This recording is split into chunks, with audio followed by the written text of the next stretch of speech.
See you, Danny. So today, before we start doing our activity, I'm going to a little bit review about the concept of language teaching. Yeah. English Forum of Al-Azhar Islamic School is again holding a training for English teachers and employees. The purpose of this English guidance is that English teachers in various units can implement fun learning, and students are able to use language as a medium of communication. So that should be the first one we need to consider, we need to pay attention is language as a skill, yeah, or communication skills. The current guidance of them is contextual learning. What is contextual learning? Contextual learning is a learning model that teaches students to connect the material they are learning with the real-world situations. This approach encourages students to apply the knowledge they have in everyday life. So when we talk about the language from the point of view of skills, yeah, there are some important elements here, as we already know before. So can any one of you mention what kind of language skills we know so far? Yeah? Yes, speaking. Exactly. In reality, some English graduates have a lot of knowledge about linguistics, language science, and its structure, but they are not influent in communicating with the language. This is because they lack experience in the language due to lack of practice and are unable to relate what they have learned to the real environment. So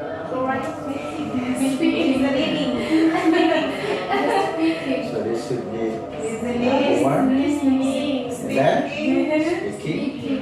Then Reading and writing. yes. So this is the yeah. Look at the baby. Look at your sister or your little brother at home. Yes.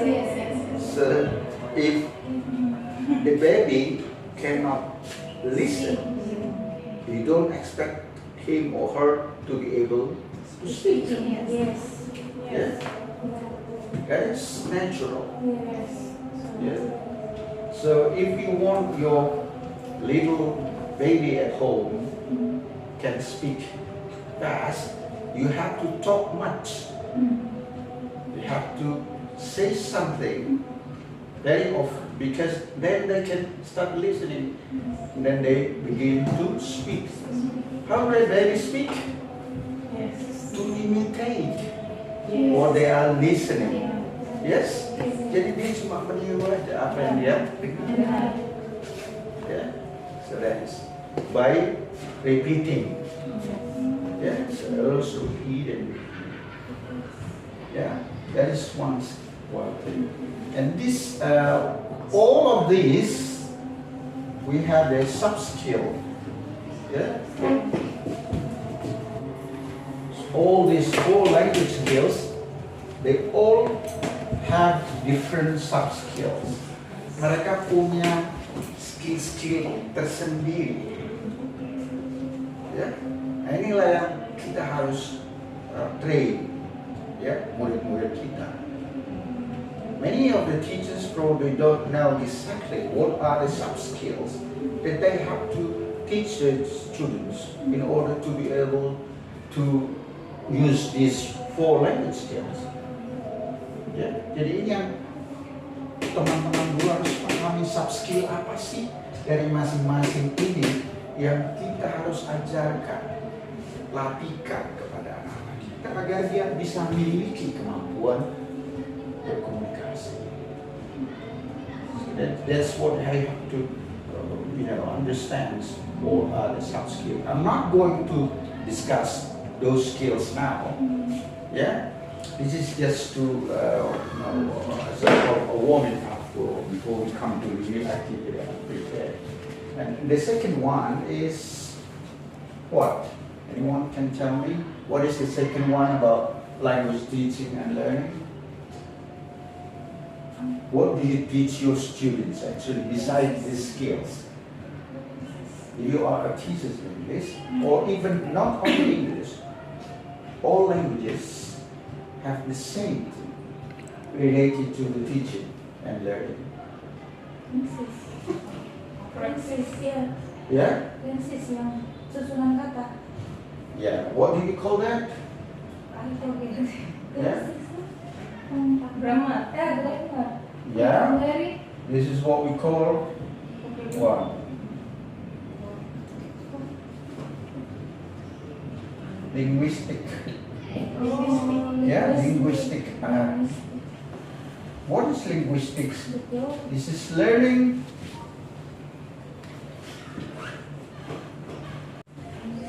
Jadi linguistik itu adalah sesuatu mempelajari tentang apa sih bahasa itu.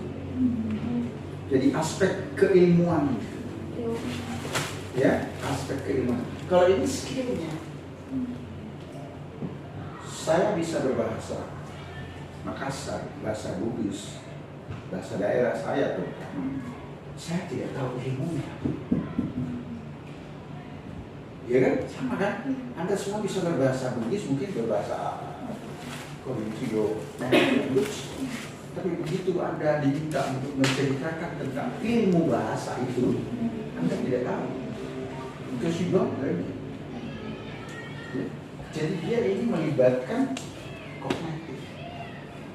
Jadi itulah makanya about. Ini ada kata kunci. Mengenai bahasa, mengenai kebahasaan. Then it's included what you have just said. Grammar. Masuklah semua di situ. Tensesnya. Berapa banyak tenses? Ya. Jadi ini bagian-bagian ini karena bicara about the language, mengenai apa itu bahasa, maka dia masuk ke science-nya, scientific, keilmuannya. Then you have structure, ya kan? Nah, kalau kita bicara structure, banyak sekali cabangnya, ya kan? Banyak sekali. Ini structure. Ya. Kalau kita bicara ini sukses,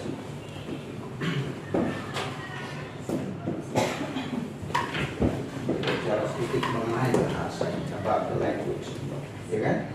Kalau kita sebut saja, misalnya tadi ada kita sebut saja ada tenses, ya kan? Nah, di sini ada tentang part of speech. What is part of speech? Ada noun, ada verb, ada adjective, ada adverb, and so on. Ya? Nah itu ada perubahan-perubahan kata itu, ada compound word, ya kan, dan seterusnya. Itu semua masuk di sini. Bagaimana bisa berubah dari kata benda, terus kalau dipakai menjadi kata keterangan, berubah kemana? Ya kan? Kalau dia dipakai sebagai kata sifat, dia berubah kemana? Ya, itu masuk di sini. Ya. Misalnya kita bicara soal question word questions. Apa itu? Ya, ini D8 WH tambah 1 H. Soalan guru adalah how to teach the students. Atau kata lain, in other word, how to make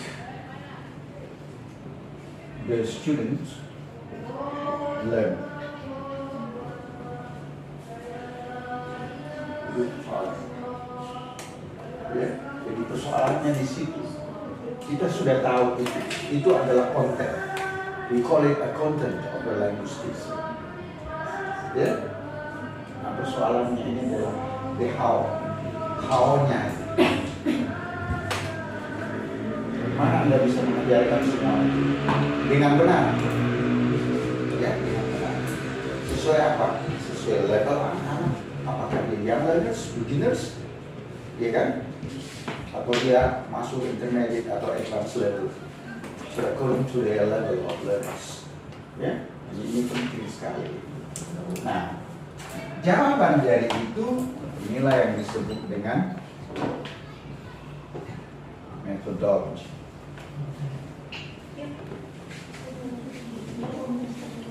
Ya.